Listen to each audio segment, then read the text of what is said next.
Pilot साहब हमसे छिन गए थे, बिछड़ गए थे, तो उस उपलक्ष्य में आज इस मूर्ति का अनावरण हुआ। आप सबके साथ करने का मौका मिला। मैं आयोजन करता हूँ कि सभी लोगों को बहुत बहुत मन से धन्यवाद देना चाहता हूँ कि आपने इस कार्यक्रम को आयोजित किया, इतने सारे मेहमानों को बुलाया, मुझे भी बुलाया। और हकीकत यह है कि कई सालों से इस कार्यक्रम को होना था। कई बार समय आगे पीछे हुआ, तारीखों का ऊपर नीचे हुआ, और मुझे लगा कि सबका मन था कि कल पुण्यतिथि हम लोग दौसा में मनाते हैं हर साल पायलट साहब की, तो उससे एक दिन पहले उनकी मूर्ति यहाँ पर लगेगी। यहाँ के सभी लोगों का, 36 कौम के लोगों का मन था, तो हमने तारीख तय कर दी थी 10 जून की। जैसा कि आप जानते हो, कल मध्य प्रदेश में राज्यसभा का चुनाव था और हमारी कांग्रेस की प्रत्याशी का गैर कानूनी तरीके से उसका नामांकन रद्द कर दिया, मीनाक्षी नटराजन जी का। और नामांकन रद्द करने के बाद हम तमाम कांग्रेस पार्टी के नेता निर्वाचन आयोग गए। वहां पर हमने कहा हमारी बात सुनो, आपने गैर कानूनी तरीके से हमारे प्रत्याशी का नामांकन रद्द किया। तो जैसा अक्सर सरकार में होता है, दरवाजे बंद, ताले बंद, कोई सुनवाई नहीं। चलते चुनाव में अगर हमें किसी को आवेदन देना है तो हम निर्वाचन आयोग जाएंगे, वहां लोहे के दरवाजे और उसमें ताला। बहुत देर तक हम धरने पे बैठे और बहुत मुशक्कत करने के बाद धन्य हो निर्वाचन आयोग कि हमारा ज्ञापन लेना स्वीकार कर दिया। हम अपना ज्ञापन देकर आए और उस समय ये तय हुआ था कि आज वहां पर दोबारा सब नेताओं को बुलाया था, मुझे भी जाना था, लेकिन मैं जानता था कि आप सब लोगों ने तैयारी करी हुई है, सब लोगों को इत्तला करी थी। और इस मूर्ति को कई बार हम लोग बनाने का कार्यक्रम हमने सोचा था, लेकिन संभव नहीं हो पाया था। तो आज तमाम चीजों के बावजूद मैं यहाँ पे आ सका और आपने सब लोगों का बहुत स्वागत किया। पूरे रास्ते भर हिंडौन से लेकर यहाँ तक सभी हम सब लोग साथ आए, आप सबने अभिनंदन किया, स्वागत किया। और कई घंटों से इस भीषण गर्मी में, मुझे लगता है कि ये साल और महीने का वो सबसे गर्म दिन होता, लेकिन बावजूद उसके आप सब लोग यहाँ पर बैठे हो, इस कार्यक्रम में शामिल हो रहे हो। मैं आप लोगों को बहुत बहुत धन्यवाद देना चाहता हूँ। साथियों, आपने मुझसे पहले सभी का भाषण सुना और सबने अपनी भी बात रखी। स्वर्गीय पायलट साहब के जीवन के बारे में 2-4 बातें बोलूंगा, और लंबा भाषण में देना नहीं चाहता क्योंकि बहुत देर से आप लोग बैठे हो। लेकिन पहली बात तो, जिस संगठन में मैं काम करता हूं, जिस विचारधारा से स्वर्गीय पायलट साहब बने हुए थे, जिस इंदिरा गांधी से प्रेरणा लेकर उन्होंने कांग्रेस पार्टी में नौकरी छोड़कर 3 और 4 साल के बच्चों को नौकरी इस्तीफा देकर हवाई जहाज की लड़ाकू विमान चलाते थे, वो छोड़कर इंदिरा जी से प्रेरित होकर जिस विचारधारा से वो संबंधित हुए, अपने जीवन के आखिरी सांस तक उस कांग्रेस पार्टी के एक जाबाज सिपाही रहे। और हम लोगों की दायित्व, हमारा दायित्व क्या बनता है? आज हम लोग पदों पर हो सकते हैं, तो एमएलए, एमपी, पूर्व मंत्री, पूर्व सांसद, जो भी, लेकिन हमारा काम पद बांटने का नहीं। हम एक दूसरे को पद बांट दें आपस में ही, तो फिर विचारधारा, संगठन और जनता का है। हमारा पहला दायित्व होना चाहिए, हम पद पर हो या ना हो, लेकिन हमारी जनता के हर दुख सुख में भागीदार रहें, वहां खड़े रहें, और जब हमको मौका मिले ईमानदारी से उनकी सेवा करें। समय और तकदीर में, संगठन की नजर में, जब कोई उपयुक्त होगा उसको जिम्मेदारी मिलेगी या ना भी मिले। सिर्फ फल प्राप्ति की अगर कोई राजनीति कर रहा है तो वो ज्यादातर समय नाखुशी रहेगा, और जो फल प्राप्ति के लिए ना करे, जनता का मन जीतने के लिए करे, आपके बीच में हमेशा रहे, सुख और दुख में, अच्छे और बुरे समय में आपके दिल में जगह बनाए, उसके जाने के बाद जनता उसको याद करे। उस लक्ष्य को लेकर अगर कोई राजनीतिक कार्यकर्ता काम करता है तो पहले तो बड़ा सुखी रहेगा। और ये लोभ और लालच और ईर्ष्या और यहां जाना, राजनीति में समय बदला जरूर है, लेकिन आज भी वो सिद्धांत मौजूद हैं। आज भी जनता उन लोगों को पसंद करती है जो सच्चाई का साथ देते हैं, जो मेहनत से काम करते हैं। और हम नेता ही, अनीता जी, भविष्यवाणियां करने लग जाएंगे तो जनता को कौन पूछेगा? ये एडवांस बुकिंग वाला मामला जो है, ये इसका कोई सरकार नहीं। हम चाहें कि हमारी विचारधारा और व्यापक बने, हमारी पार्टी मजबूत बने, हम देश की सेवा कर पाए। जिन लोगों ने आज देश में शासन बना रखा है, क्या हाल देश प्रदेश का हो गया। अधिकांश लोग, आप लोग ग्रामीण क्षेत्र में किसान परिवारों से आते हो, क्या हाल नरेगा का कर दिया। अब गांव में नरेगा के काम चल रहे हैं क्या? अब जो सरकार बीजेपी की है, उनकी हिम्मत नहीं है कि घोषणा कर दे कि हमने नरेगा बंद कर दिया, लोग लत्ते फाड़ेंगे। तो चालाकी से धीरे धीरे करते करते ये माहौल बन गया कि कोई चाहकर भी काम नहीं ले सकता। अब 1 जुलाई से नई योजना चालू करी है, नरेगा का नाम बदलकर। लेकिन मैं जानता हूं राजस्थान में नरेगा के काम लगभग समाप्त हो चुके हैं। ग्रामीण क्षेत्र में काम बंद कर दो, फसल के लिए खाद, बीज, डीएपी, पानी, बिजली, सब महंगाई आसमान छू रही है। जब फसल की खरीद के दाम की बात आती है तो किसान की सुनने वाला कोई नहीं। फसल खराब हो जाए तो बीमा कंपनियों के चक्कर काटते रहो, मुआवजा मिलता नहीं। और किसान के बच्चे अगर पढ़ लिखे नहीं आएंगे आगे तो देश, करौली, राजस्थान आगे नहीं बढ़ सकता। स्वर्गीय पायलट साहब ने फौज की नौकरी छोड़ने के बाद, क्योंकि उस ग्रामीण परिवेश से आते थे, उस दुख और पीड़ा को समझते थे। मैं बड़ा सौभाग्यशाली हूं, मैंने वो दुख नहीं देखे। अच्छे स्कूल में गया, अच्छी कॉलेज में पढ़ाई करी, अफसर मुझे मिले।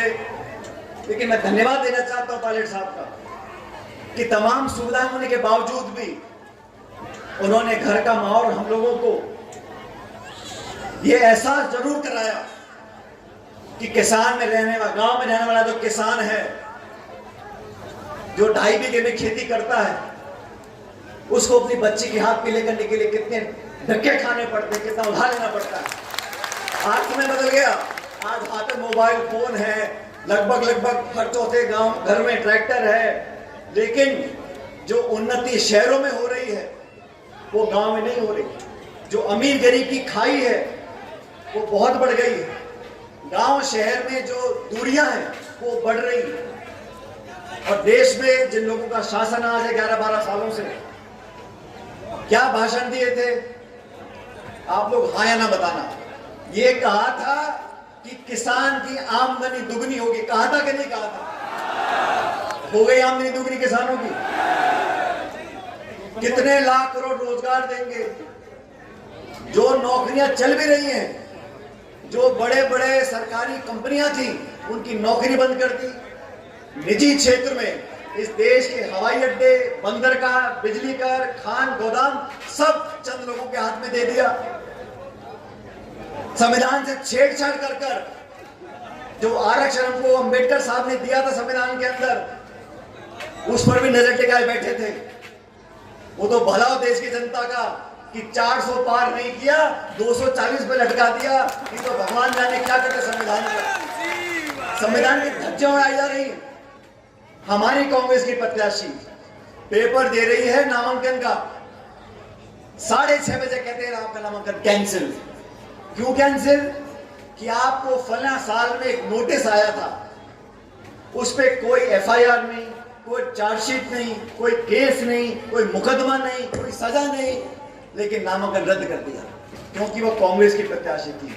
ये कांग्रेस के राहुल गांधी जी और खड़गे साहब अगर लड़ रहे हैं, संघर्ष कर रहे हैं, ईडी सीबीआई का मुकाबला कर रहे हैं, छापे पड़ रहे हैं, कांग्रेस के खातों को सीज कर रहे हैं, लोगों को जेलों में डाल रहे हैं, ये सिर्फ कांग्रेस पर प्रहार नहीं है, ये सिर्फ विपक्ष पर प्रहार नहीं है, आप लोग कृपया करके जो अखबार टीवी में देखते हो, जो व्हाट्सएप चलता है, उसके आगे सोचने की कोशिश करो।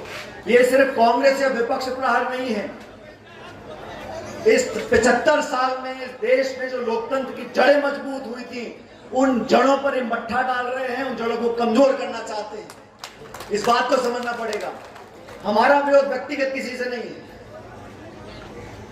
लेकिन जो काम होता है, जो शासन चलाता है, जिसे जिम्मेदारी होती है, जिस शपथ जिसने ली है, उसको तो सच्चाई के रास्ते पर चलना पड़ेगा। आप भ्रष्टाचार करोगे, आरोपियों को बचाओगे। 22 लाख बच्चों के जीवन से खिलवाड़ हुआ, नीट का पेपर लीक हुआ, शिक्षा मंत्री को इस्तीफा देना चाहिए था। और मैं कई सालों से बोल रहा हूं, ये जो बच्चों का पेपर लीक होता है ना, इसमें एक बच्चा बच्ची की बात नहीं है, पूरे परिवार के अरमान पर पानी फिर जाता है।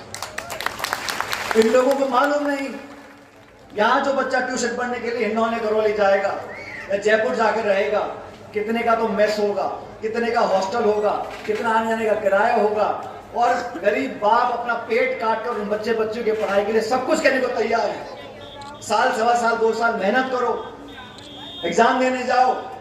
लाखों बच्चे एग्जाम देते हैं चंद हजार नौकरियों के लिए, और उसमें भी आप पेपर लीक कर देते हो। और क्या जवाब आया है? मैंने तो कोई सुना नहीं कि सरकार ने कोई जिम्मेदारी ली हो, किसी मंत्री को बर्खास्त किया हो। कोई सुनने वाला नहीं है। इस व्यवस्था को बदलने के लिए हम सब लोग मिलकर काम कर रहे हैं। और साथियों, जब चुनाव होता है तो सरकारें बदलती रहती हैं। पहले भी कांग्रेस पार्टी जीती और हारी है, मैं सरकार में भी रहा हूं, विपक्ष में भी रहा हूं। कि आज जो माहौल बन गया, चाहे निर्वाचन आयोग हो, चाहे न्यायपालिका हो, चाहे प्रशासन हो, चाहे पुलिस हो, चाहे मीडिया हो, सब जगह ऐसा वायुमंडल बना दिया कि एक तरफा शासन करने का। परिसीमन करेंगे, मनमर्जी से करेंगे, वोटर लिस्ट बनेगी, मनमर्जी से बनेगी। सवाल पूछो तो आप देशद्रोही हो। नौकरी क्यों नहीं लगी? राजस्थान में रोज लूटपाट हो रही है, अत्याचार हो रहा है, गोलियां चल रही हैं, अधिकारी मोटा पैसा ले रहे हैं, मंत्री आंख मूंद रहे हैं। आप सवाल पूछो तो जवाब आएगा हिंदू मुसलमान, मंदिर मस्जिद, हिंदू मुसलमान कर करके, मर्यादा पुरुषोत्तम भगवान राम का नाम लेकर कितनी बार इस काट की हानि पर मिट्टी चढ़ा होगा। ये लोग, इनसे सावधान रहना पड़ेगा। मैं फिर कह रहा हूं, मेरा व्यक्तिगत झगड़ा किसी से नहीं, और आप सब जानते हो मैं बहुत संभल के बोलता हूं, क्योंकि मुंह से जो एक बार बात निकल गई वो वापस नहीं आती। इसलिए संघर्ष जरूरी है, सच्चाई के साथ खड़ा होना जरूरी है, लेकिन और जो जरूरी है, संयम जरूरी है, संतोष जरूरी है, सम्मान देना जरूरी है। दुनिया भर के लोगों का क्या व्यवहार होगा नहीं होगा हमारे हाथ में नहीं है। हमारी माँ बहनें बैठी हैं, जो संस्कार आप बच्चे को दोगे वो आप पे निर्भर करता है। दुनिया क्या कहती बोलती है, लेकिन हम अपनी अगली पीढ़ी को शिक्षा के साथ साथ संस्कार देंगे, तभी ये देश सही रास्ते पर चलेगा। माफ करना, मैं देखता हूं आजकल नौजवानों के अंदर जो सोच पैदा हो गई है, कोई सुनने को तैयार नहीं है। सबके पास 2-2 मोबाइल फोन जेबों में, और हर चीज की अतिशयोक्ति जीवन में और राजनीति में। अनुशासन, संयम, धैर्य, और पहली प्राथमिकता देश के प्रदेश की जनता, दूसरी प्राथमिकता हमारी विचारधारा, हमारी पार्टी। और मेहनत कर कर काम करता है तो वह मेहनत खराब नहीं जाती किसी की। और मैं हमेशा से बोलता आया हूं, जो लोग राजनीतिक क्षेत्र में काम करते हैं, जिनके साथ हमने काम किया है, मैं प्रत्येक व्यक्ति का दिल से मान और सम्मान करता हूं। हमारे विचारों में अगर मतभेद हो भी सकते हैं, लेकिन मन से कोई मतभेद नहीं है। और सच पूछो तो अगर आप किसी की आंख में आंख डालकर देखोगे, आपको पता पड़ जाएगा कि वो सच बोल रहा है, झूठ बोल रहा है। और मैं हमेशा बोलता आया हूं कि जो राहुल गांधी जी बोलते हैं, मोहब्बत की दुकान खोलनी है, मोहब्बत की दुकान खोलनी है। हमसे कोई ऐसे मत भी हो, हमारी बात ना भी मानता हो, उसको मान सम्मान प्यार देकर उसके कंधे इतने दबा दो कि अपने आप के साथ चल पड़े। ये काम पायलट साहब ने किया। लेकिन जब निर्णय लेने का टाइम आता था, एक वाक्य मुझे याद है, मैं उस समय कॉलेज में पढ़ता था, तो एक बहुत प्रसिद्ध तांत्रिक हुआ करता था हिंदुस्तान, और उसने बहुत सारे प्रभावशाली लोगों को अपने कब्जे में कर रखा था, लेकिन उसकी गतिविधियां जो थी वो राष्ट्र के हित में नहीं थी। उस व्यक्ति पर हाथ डालने में बहुत लोग कतराते थे। पायलट साहब को मौका मिला गृह मंत्रालय में काम करने का, और जब सबूत और तथ्य सामने आए तो बिना डरे उन्होंने परवाह नहीं करी कि मेरा आगे क्या होगा। नेताजी सुना, कोई परवाह नहीं, क्या होगा नहीं होगा, लेकिन सच्चाई और देश ये सबसे पहले। उन्होंने उसके गिरफ्तारी के ऑर्डर करे, और जो अपने आप को इतना प्रभावशाली बड़े बड़े लोग देश विदेश के ढोक देते थे, उसको लगा के हथकड़ी अंदर कर दिया। उसके बाद बहुत से लोग पायलट साहब से असहमत हुए, बहुत कुछ कहा, लेकिन उन्होंने कभी भी सच्चाई का रास्ता नहीं छोड़ा, अपने कदम पीछे नहीं करे। तो आज ये मूर्ति यहां जो लगी है, ये उस बात का प्रतिबिंब है, जय जवान और जय किसान, और सबको साथ चलने की बात जो मन से बहुत लोगों ने बोली, रमेश जी ने बोली, लाखन जी ने बोली, मैं बताना चाहता हूं, किसी भी मुद्दे का समाधान तब होगा जब चर्चा होगी। और मैं चाहता हूं जो इस देश में किसानी कर रहा है, जो अनाज पैदा करता है और अनाज मंडी में चला जाता है, तो बता नहीं पाओगे उस किसान को, उस अनाज को किसने पैदा किया है। यादव ने किया है, जाट ने किया है, मीणा ने किया है, गुर्जर ने किया है। किसान एक कौम है, और जो लोग आपस में बंटवाने का काम करते हैं, उनको समझना चाहिए कि संसाधन सबके हैं। बिजली हो या बांध का पानी, सबका है, और न्याय होना चाहिए। मैं इस पक्ष में हूं, न्याय होना चाहिए।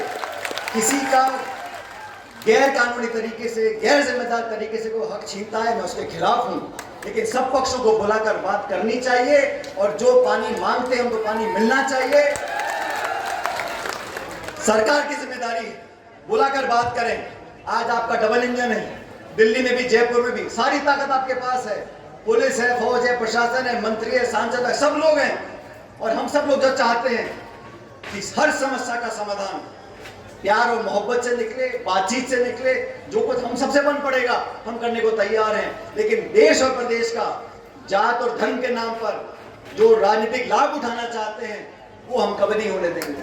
मैंने बहुत चालें देखी हैं, मुझे भी 25 साल हो गए, मैंने बहुत लोगों को चाल खेलते हुए देखा है, लेकिन अंत में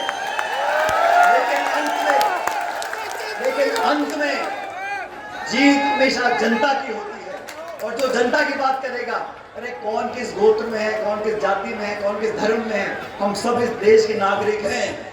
अगर मेरे पड़ोस में आग लग रही है तो मैं सो नहीं सकता, अगर मेरा पड़ोसी भूखा मर रहा है तो मैं अपने बच्चों को गहने नहीं खरीद सकता। ये देश के संस्कार हैं। बेहतर तो ये है, सबको बुलाओ, बैठ के बात करो, रास्ता निकालो, ताकि 5 न बांध का पानी सब लोगों को मिल सके। आज का नहीं है, ये लंबा मुद्दा चल रहा है, बहुत पहले इसका निराकरण हो जाना चाहिए था। सबको बुलाकर बात कर संतुष्ट कर किस बात का रास्ता नहीं निकल सकता, मुझे बताओ। ऐसी कौन सी समस्या है जिसका समाधान नहीं है? लेकिन समाधान चाहते हो या समस्या को उठाना चाहते हो, इसका सोचना पड़ेगा। तो सरकार को मैं कहना चाहता हूं कि सकारात्मक रवैया अपनाए, सबको बुलाकर बात करे, लोगों को संतुष्ट कर रास्ता निकाले। सब चाहते हैं, कोई नहीं चाहता कि मेरे पड़ोस वाले जो किसान हैं उनका जो खेत है वो सूखा रह जाए, कोई नहीं चाहता। लेकिन बुलाकर बात करनी चाहिए। और जहां तक समाजों की बात है, लाखन जी ने कहा सिर्फ 2 समाज की बात नहीं है, ये तो है, ये तो हमारी बाईं दाईं आंख है जिस समाज की आप बात कर रहे हो। लेकिन जो भी समाज है, छोटा है बड़ा है, सब देश के सम्मान्य नागरिक हैं। और सच में जो दबे कुचले पिछड़े किसान और गरीब लोगों की आवाज उठाएगा, जनता उसी को अपने मन में उतारती है। और यही प्रेरणा पायलट साहब की मूर्ति से हम सब लोग लेकर जाएं। आज जैसा मैंने कहा, मुझे निर्वाचन आयोग जाना था, मैं नहीं जा पाया हूँ। कल पायलट साहब की पुण्यतिथि है, मुझे दौसा में रहना है, लेकिन सारे काम छोड़कर आप सबके आवेदन पर मैं यहाँ पर आया और आप सबसे मिलकर आना कई बार होता है, लेकिन इस बार लंबा समय निकल गया। आप सबसे मिलकर बहुत मुझे अच्छा लगा। मैं आपसे इतना ही कहना चाहता हूँ, हम सब लोग थोड़ा मोड़ा खटपट चलती रहती है, आप सब जानते हो, लेकिन जब पार्टी की बात आती है, किसान की बात आती है, जिला प्रदेश की बात आती है, हम सब लोग जो इस मंच पर मौजूद हैं वो और जो मंच मौजूद नहीं है, हम सब परिवार के लोग मिलकर आपकी सेवा करते आए हैं और करते रहेंगे।